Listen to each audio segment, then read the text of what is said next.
دوسری بات یہ ہے، اگر آپ نے موت کو سمجھنا ہے تو پھر نیند سمجھیں۔ جس کو نیند نہ سمجھ آئی وہ موت نہیں سمجھ سکتا۔ موت کے سمجھنے کے لیے نیند کا سمجھنا ضروری ہے۔ اور میں یہ بات کیوں کہہ رہا ہوں کہ موت کو سمجھنے کے لیے نیند کا سمجھنا ضروری ہے؟ اس لیے کہ احادیث میں اور قرآن کریم میں، توجہ رکھنا، احادیث میں بھی اور قرآن کریم میں بھی، قرآن کریم میں موت پر نیند کا لفظ بولا ہے۔ موت کے لیے نیند کا لفظ قالوا یا ویلنا من بعثنا، بولو من بعثنا، ہمیں کس نے اٹھایا، کس سے؟ مرقد، رقد یرقد رقودا، اس کا معنی کیا ہوتا ہے؟ موت یا نیند؟ تحسبهم ایقاظا وهم رقود، اصحاب کہف کے بارے میں تم سمجھتے ہو بیدار ہیں، حالانکہ بیدار نہیں بلکہ سوئے ہوئے ہیں۔ تو مرقد کا معنی مرنے کی جگہ یا سونے کی جگہ؟ کبھی آپ نے قبروں پہ مرقد کا لفظ دیکھا ہے؟ دیکھا ہے؟ تو وہ اکھاڑ دیا کرو، کیوں؟ یہ مرا پڑا ہے، سویا ہوا تو نہیں ہے، مرقد کیسے لکھ دیا؟ تو موت کا معنی، توجہ، موت کو نیند کہنا، یہ کس نے کہا؟ موت کو نیند کس نے کہا؟ قرآن نے کہا نا۔ آپ نے مجھے بعد میں بتانا ہے کہ میں نے وہ آیت پڑھی ہے کہ نہیں پڑھی، تاکہ یہ زجر تو ختم ہو، نہ ان کے پاس قرآن ہے نہ حدیث ہے۔ میں قرآن حدیث کے علاوہ کوئی بات کروں نا تو آپ نے ٹوکنا ہے مجھے، بول صاحب آیت پڑھ، حدیث پڑھ۔ قالوا یا ویلنا من بعثنا من مرقدنا، تو موت کو نیند کس نے کہا؟ بولیے، قرآن نے۔ اور نیند کو موت کہا اللہ کے پیغمبر کے فرمان نے۔ جب آپ سونے لگتے ہیں تو دعا مانگتے ہیں، اللہم بسمک، جھوٹ نہ بولو، مرنے لگے کہ سونے لگے؟ تو پھر اموتو کیوں کہتے ہو؟ کون؟ اللہم بسمک انام، اے اللہ میں سونے لگا ہوں۔ کیا کہتے ہیں؟ اللہم بسمک، بولو انام یا اموتو؟ تو آپ تو سونے لگے ہیں، اموتو کیوں کہہ رہے ہیں؟ اس کا مطلب یہ کہ نیند کو موت کہا ہے، کس نے؟ اللہ کے نبی نے۔ جب صبح اٹھتے ہیں، الحمدللہ الذی ایقظنا بعد ما انامنا، آپ کہتے ہیں نہیں، الحمدللہ الذی احیانا بعد ما۔ تو دیکھو یہاں نیند کو موت فرمایا اور بیداری کو حیات فرمایا۔ میں نے اس نے کہا جب نیند نہیں سمجھو گے تو موت کیسے سمجھ آئے؟ اللہ کے پیغمبر صلی اللہ علیہ وسلم نے موت کو نیند فرمایا اور نیند کو موت فرمایا، تو ایک دوسرے پر لفظ بولا۔ اس لیے آپ نے سنا ہوگا، کہتے ہیں نیند اور موت آپس میں دونوں بہنیں ہیں۔ نیند اور موت آپس میں دونوں بہنیں ہیں۔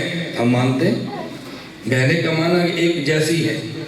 اب موت، نیند سمجھو تو موت سمجھ آئے، نیند نہیں سمجھ آئے گی تو موت بھی سمجھ نہیں آئے گی۔ ایک ہے موت، توجہ رکھنا، ایک ہے زندگی، ایک ہے نیند، ایک ہے بیداری۔ جو نیند اور بیداری میں فرق ہے، یہ موت اور حیات میں فرق ہے۔ جب آدمی جاگتا ہے، جب آدمی جاگتا ہے اور جب آدمی سوتا ہے، جاگنے والا بھی سنتا ہے، سونے والا بھی سنتا ہے۔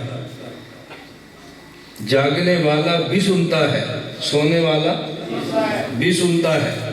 جو کہے کہ سونے والا نہیں سنتا، لوگ کہتے ہیں سویا مویا ہکو جیا، میں نے کہا مانتے؟ سویا مویا ہکو جیا، میں نے کہا مانتے ہیں؟ آپ بھی مان لو ہکو جیا۔ سونے والا سنتا ہے، سونے والا۔ آپ نے آج کل تقریباً 4:20-21 پہ فجر کا وقت شروع ہو رہا ہے، آپ الارم لگا کے سوتے ہیں کہ میں نے 3 بجے اٹھنا ہے تہجد کے لیے۔ آپ نے الارم لگایا، الارم 3 بجے بجا اور آپ اٹھ گئے۔ میرا آپ سے سوال، آپ اٹھے ہیں اور الارم کی آواز سنی ہے یا سنی ہے اور اٹھے؟ تو مرنے والا تو نہیں سنتا، سنی کیسے آپ نے؟ اس سونے والا تو نہیں سنتا نا، تو سنی کیسے؟ سنی ہے اور اٹھے ہیں، اس کا معنی یہ ہے کہ سونے والا، یہ تو نہ بولو نہیں سنتا، توجہ رکھنا، سنتا ہے، یہ نہ کہو کہ سونے والا نہیں سنتا۔ جو کہ نا نہیں سنتا، وہ آپ کا استاذ ہو، وہ آپ کا پیر ہو، آپ کا بڑا ہو، آپ کا بزرگ ہو، سونے والا نہیں سنتا۔